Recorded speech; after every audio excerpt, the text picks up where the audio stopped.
नमस्कार फशबिया, झारखंड में आपका स्वागत है। मैं राहुल ओझा आपके साथ। महाराष्ट्र के पूर्व मुख्यमंत्री देवेंद्र फडणवीस को बिहार का प्रभारी बनाया गया है। इसकी जिम्मेदारी उन्हें दी गई है। उन्हें जो है वो वर्तमान जो बिहार प्रभारी है भूपेंद्र यादव, उनके साथ मिलकर के काम करना होगा। लेकिन इस जिम्मेवारी के बाद से कई जो सवाल थे वो खड़े हो रहे थे। सवाल खड़े हो रहे थे सुशांत सिंह राजपूत के कनेक्शन को लेकर के कि क्या जिस तरीके से लगातार देवेंद्र फडणवीस की बात करें तो महाराष्ट्र में लगातार सीबीआई जांच की मांग शुरू के दिनों से ही उठाते रहे हैं और अब जो है उन्हें बिहार प्रभारी बनाया गया है। हालांकि आधिकारिक घोषणा होनी बाकी है अभी, लेकिन जिस तरीके से ये जिम्मेवारी उन्हें दी गई है, उन्होंने स्पष्ट रूप से ये कह दिया है कि सुशांत का मामला और बिहार प्रभारी की जिम्मेदारी मिलना वो एक संयोग मात्र है और इससे ज़्यादा कुछ भी नहीं। क्योंकि सवाल ये खड़े हो रहे थे कि क्या जो सुशांत सिंह का सेंटिमेंट है बीजेपी उसका फ़ायदा उठाना चाहती है, इसलिए जो महाराष्ट्र के पूर्व मुख्यमंत्री हैं उनको बिहार का प्रभारी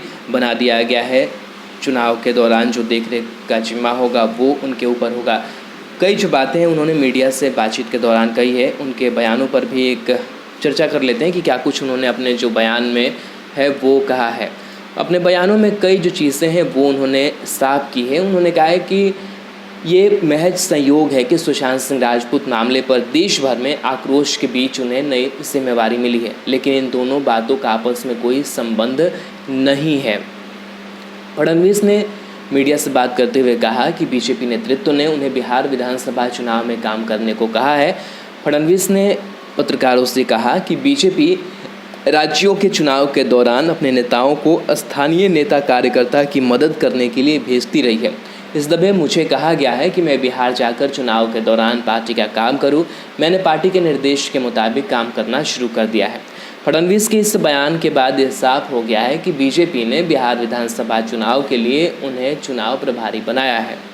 हालांकि अब तक पार्टी की ओर से इसकी औपचारिक घोषणा नहीं की गई है, लेकिन 2 दिन पहले हुई बिहार बीजेपी कोर कमेटी की बैठक में देवेंद्र फडणवीस भी शामिल हुए थे। तब से चर्चा थी कि उन्हें बिहार का चुनाव प्रभारी बनाया गया है। खुद फडणवीस ने इसकी पुष्टि कर दी है। गौरतलब है कि देवेंद्र फडणवीस महाराष्ट्र के उन राजनेताओं में शामिल रहे हैं जो शुरू से ही सुशांत सिंह राजपूत मामले की सीबीआई जांच करने की मांग करते रहे हैं। इसके बाद उन्हें जब बिहार बीजेपी का चुनाव प्रभारी बनाया गया तो चर्चा ये हो रही थी कि बीजेपी सुशांत सिंह मामले का चुनावी लाभ उठाना चाहती है।